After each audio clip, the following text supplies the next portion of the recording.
The coin hit the wooden table with a sharp clink that echoed across the room, cutting through the drunken chatter like a bullet through the night. The saloon fell silent.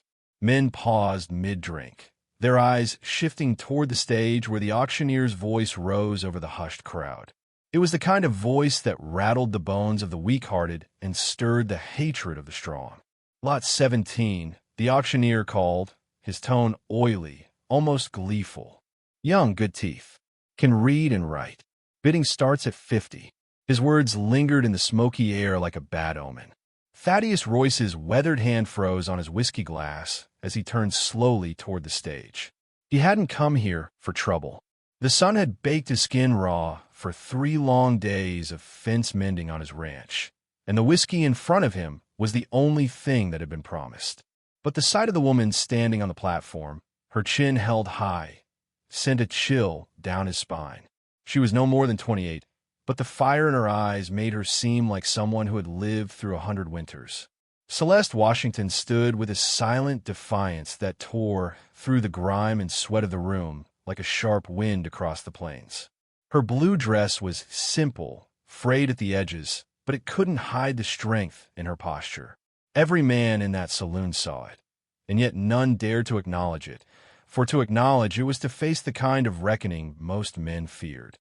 She wasn't just a woman in a saloon. She was something far worse, something untouchable. As she locked eyes with Thaddius, a strange pull settled in his chest. She wasn't like the women of his past. This wasn't a woman he could ignore or forget with the passing of a day. She was fighting for something, more than just her freedom. She was fighting for her soul. 60, shouted a man from the back, his voice thick with drink. The bidding had started.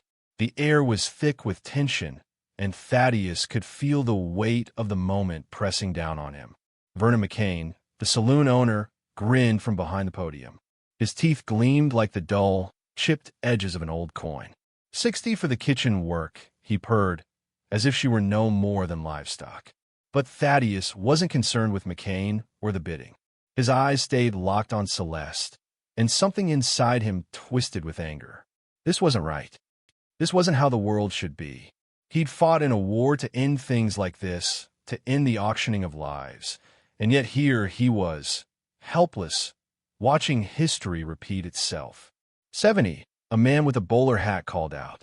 He was sweaty, excited, as if buying a human being was nothing more than a simple business transaction. Thaddius's fingers tightened around the whiskey glass. He could feel the rough edges of the leather at his belt, where his money was hidden. It was money he'd worked for, money meant for his ranch, money that represented everything he'd built from nothing. But none of that mattered now. None of it.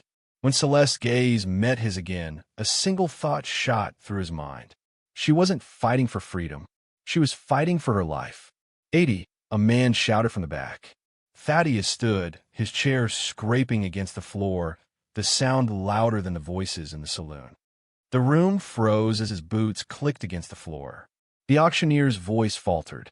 Going once, going twice, 100, Thaddius's voice rang out. Steady, cold as steel. Every head in the room turned toward him. They all knew who he was, Thaddius Royce, the hermit rancher who lived on the outskirts of town. A man who had left the world behind long ago, preferring the company of cattle to the company of men. But now, here he was with $100, more money than he'd ever paid for a human being, stacked on the table before him. And it felt as if he were paying for something far greater than her freedom. McCain's snake-like grin stretched wider, his gold teeth gleaming as he leaned toward Thaddius. Well, Royce, haven't seen you in town for what, 6 months? Thought you'd sworn off civilization completely. Thaddius didn't flinch. His eyes remained locked on Celeste, her defiance never wavering, though Thaddius could see the faintest tremor in her hands, the only sign that her composure was starting to crack. He could feel the weight of her gaze now, as though she were weighing him, sizing him up. There was no trust in her eyes, only caution, and a deep, weary resignation that came with knowing that any hope could die at the hand of the next man who thought himself entitled to control her fate. Thaddius's jaw clenched. I might have sworn off your kind of civilization, McCain, but that don't mean I'll stand by while you turn a woman into a prize. McCain's laugh was low, filled with venom. Prize? It's just business, Royce. And business is business. The air felt thick now, heavier than the Arizona desert after a long drought. The saloon had become a battlefield. But this wasn't a fight with rifles and bloodshed. It was a fight for something far more fragile, dignity. Thaddius reached into his pouch, his fingers brushing against the silver dollars inside. The money he'd worked so hard for, money that could buy him more cattle, more land, more of everything he dreamed of building. But none of it mattered now. Not with Celeste standing there, auctioned off as if she were no better than a mule or a piece of cattle. His hand trembled slightly as he pulled the coins from his pouch. But before he could place them on the table, he caught Celeste's gaze once again. And in that moment, everything became clear. He wasn't just bidding for her life. He was bidding for her freedom, for the chance to give her a life that didn't involve chains, either physical or emotional. He wasn't sure why. Maybe it was because she reminded him of someone he had lost in the war. Or maybe it was because she was the first person in years who hadn't tried to crawl into his mind and beg for mercy. No, she was offering him the kind of courage he hadn't seen since the war.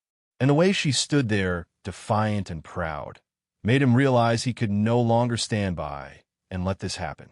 "Hunter going twice," the auctioneer called. "Stop the bidding," Thaddius said, his voice cutting through the tension like a knife. The room fell into stunned silence. No one expected a hermit rancher to stand up for a woman he'd never met. Certainly not someone like Thaddius Royce, a man who had walked away from the world and all its petty injustices. The saloon grew heavier with every passing second, like the moment before a storm broke.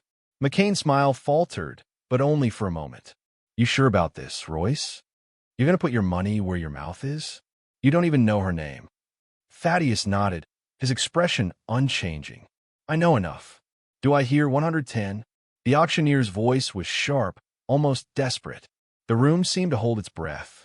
Thaddius reached forward and laid 5 gold pieces on the table with deliberate precision, their cold metal catching the light from the flickering oil lamps. McCain's eyes narrowed. "So you're serious, huh?" he asked, his voice dripping with amusement.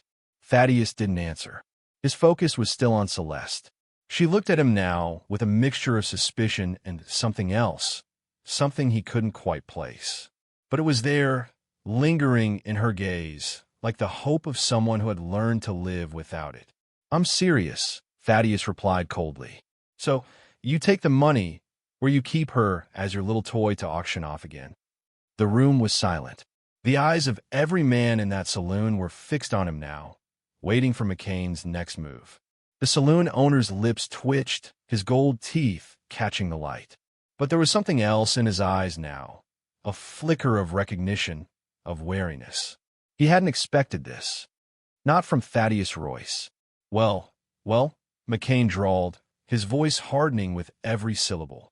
"It seems we got ourselves a deal. But don't get too comfortable, Royce. You just bought yourself a whole lot of trouble." The tension in McCain's saloon was palpable. Men shuffled nervously in their seats, their eyes flicking between Thaddius and McCain, both waiting for something to snap. For a long moment, it felt as though the room itself was holding its breath. The wooden beams above groaned as the wind whipped against the structure, the distant howl of coyotes adding to the unease. Thaddius stood tall, the weight of his decision pressing down on him like the Arizona sun. His hand rested on the smooth grip of his Colt .45, a silent reminder of the world he had left behind, a world where a man could draw his weapon to settle disputes. But this wasn't that world. No, this was a place where words had to be weighed more carefully than bullets. McCain's voice was a hiss of frustration. "You think you've won, Royce?" His eyes narrowed with an edge of malice. "You're just another fool with too much money and not enough sense. She's a fugitive, a murderer. She's nothing but trouble, and so are you." Thaddius didn't respond. Instead, his gaze flicked to Celeste, standing at the back of the room, still and silent. The light from the oil lamps cast soft shadows across her face, but it couldn't hide the fire in her eyes, the same fire that had pulled him in from the moment he'd laid eyes on her. He could feel the weight of his own past pressing down on him. The war, the bloodshed, the endless loss. He had left all of it behind when he'd walked away from the battlefield.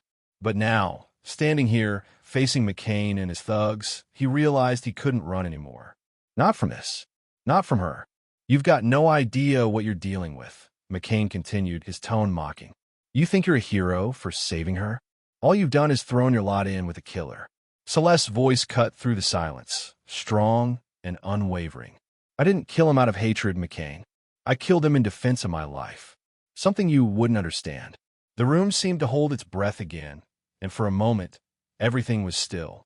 Then McCain's voice returned, this time sharp, like a snake preparing to strike.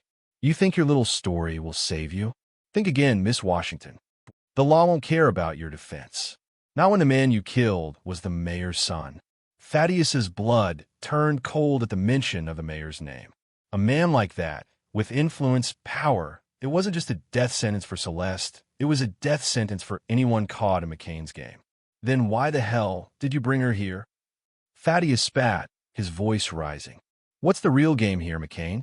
You didn't just want to sell her off like cattle. There's something else you want, something deeper. McCain's smile was thin and dangerous. Ah, Royce, you're smarter than I thought.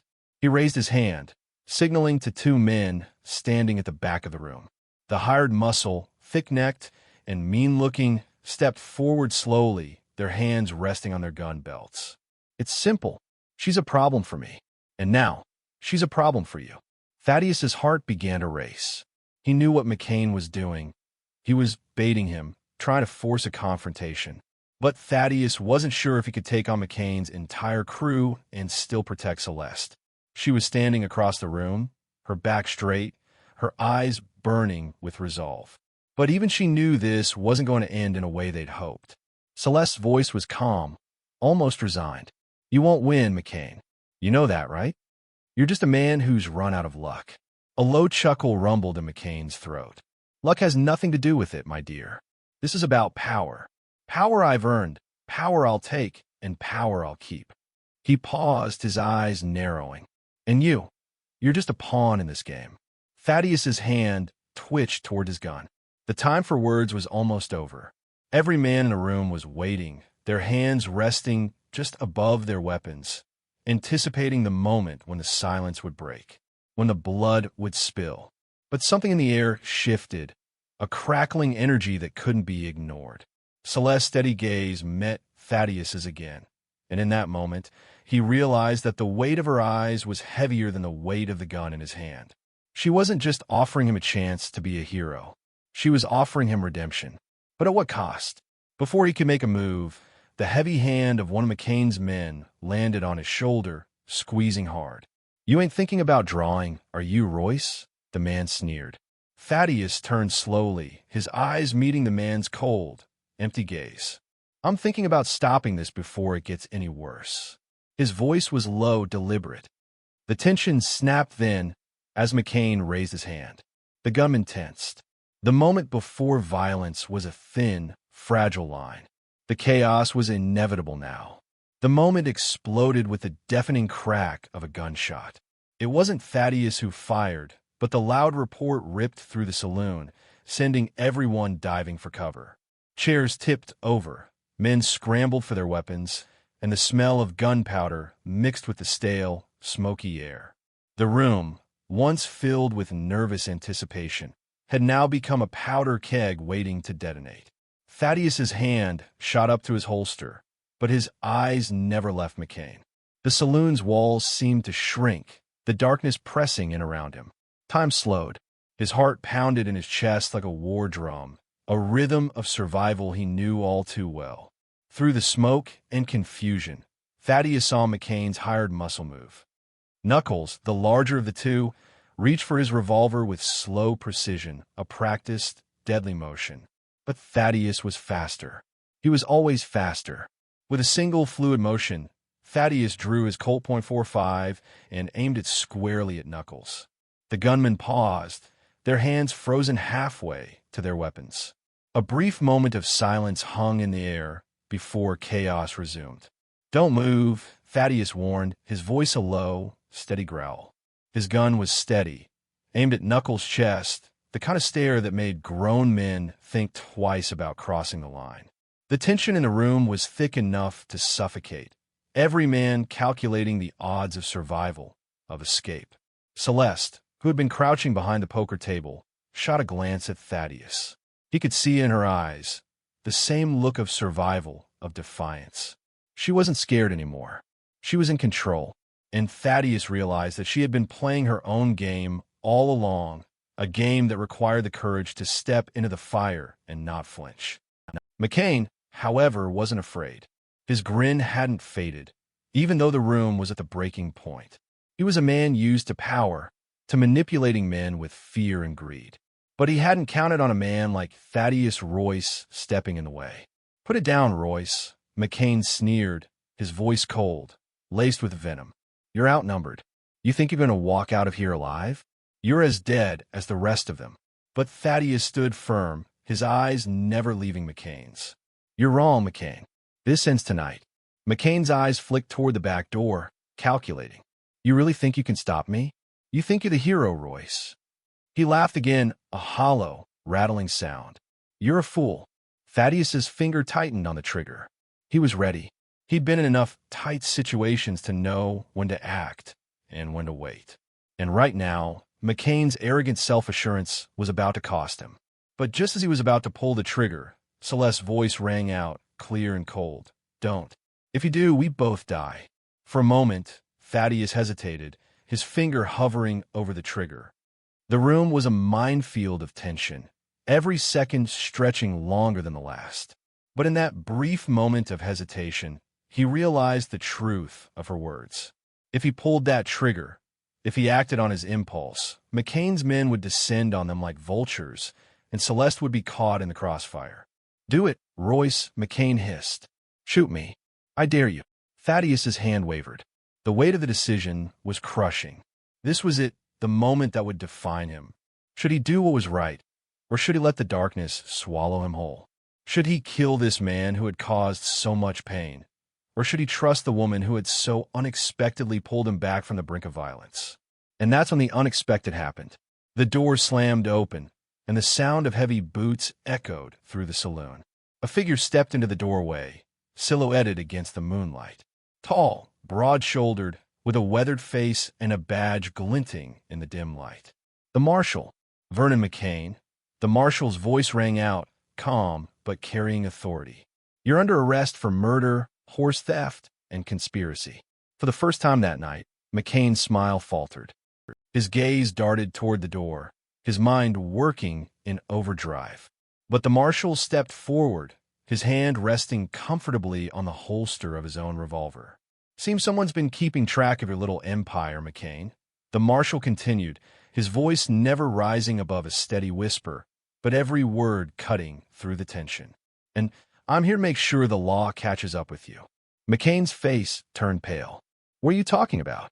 "You can't. I can and I will." The marshal interrupted, stepping into the light, his eyes never leaving McCain's.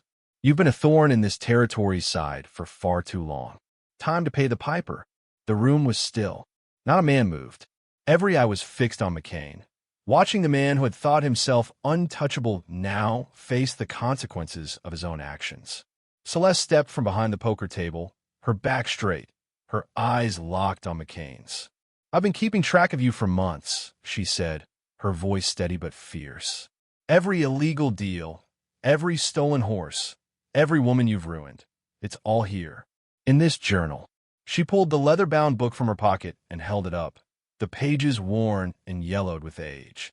The entire room watched as she opened it, the inked words marking the sins McCain thought he could hide forever. McCain's expression shifted from rage to something darker, fear. The room fell deathly quiet as Celeste held the journal in the air, the weight of her words carrying through the saloon like an omen. McCain's gaze darted between the journal and the marshal, his body stiffening as he realized the game had changed.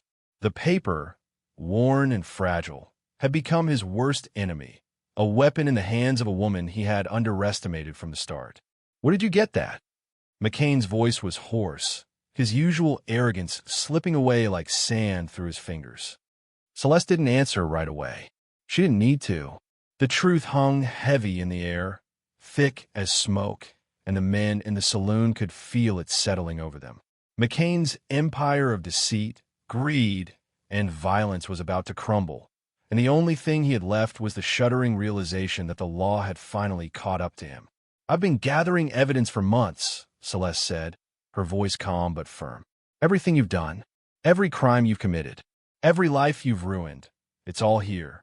She snapped the journal shut with a finality that echoed in the quiet room. The silence stretched on, as if the entire world had frozen in place, waiting for McCain's next move. But he didn't move. He just stood there, staring at her, as though he could will her to disappear, as though he could undo everything that had just been laid bare. "I'm not running from the law," Celeste continued, stepping closer to him, her eyes never leaving his. "I'm the one who's been hunting you, McCain. I'm the one who's been tracking you down and exposing your lies. And now, you'll pay for every single one of them." McCain's face twisted with fury, but there was a flicker of fear behind his eyes, a fear that only grew as the reality of his situation began to set in. He was trapped. There was no escape. No way out of this. He glanced at his two hired guns, who had been watching the entire scene unfold with wary eyes. Knuckles, the larger of the two, shifted his weight uneasily, his hand hovering near his gun. But even he knew better than to make a move now. This was no longer a simple showdown. This was the end of McCain's reign of terror. "You're not going to make it out of here alive, Royce," McCain snarled, his voice filled with venom. "You think you can save her? You think you can walk out of here with her and live to see another sunrise? You don't know who you're dealing with." Thaddius Royce's eyes were cold as he stepped forward, his hand still resting on the grip of his Colt .45. "I don't need to know who you are, McCain. I just need to know that you're done." For the first time in his life, Thaddius felt a weight lift off his shoulders. The weight of the past, of the choices he'd made, of the blood he'd shed, none of it mattered anymore. He wasn't fighting for himself anymore. He was fighting for something greater. For Celeste. For justice. For the chance to make right what had gone so terribly wrong. McCain's expression turned from anger to something darker, desperation. He turned to his men, his eyes wild. "Take them down," he shouted, his voice cracking. But before the men could draw their guns, the marshal was already moving. The sound of his revolver being drawn was like thunder in the silent saloon. "Hold it right there," Marshal Coleman said, his voice a low growl. His gun was aimed directly at McCain's chest. "You're not running anywhere, Vernon." McCain's mouth opened and closed like a fish gasping for air, but he knew there was no way out. Not now. Not ever. The marshal stepped forward, his boots crunching on the wooden floor, his eyes locked on McCain. "You're under arrest for murder, horse theft, conspiracy, and countless other crimes. You've got nothing left to hide, McCain. It's over."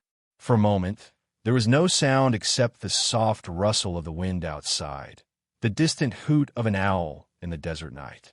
It was as if the world itself was holding its breath, waiting for the final act to unfold. McCain finally sank to his knees, the weight of his crimes crashing down on him.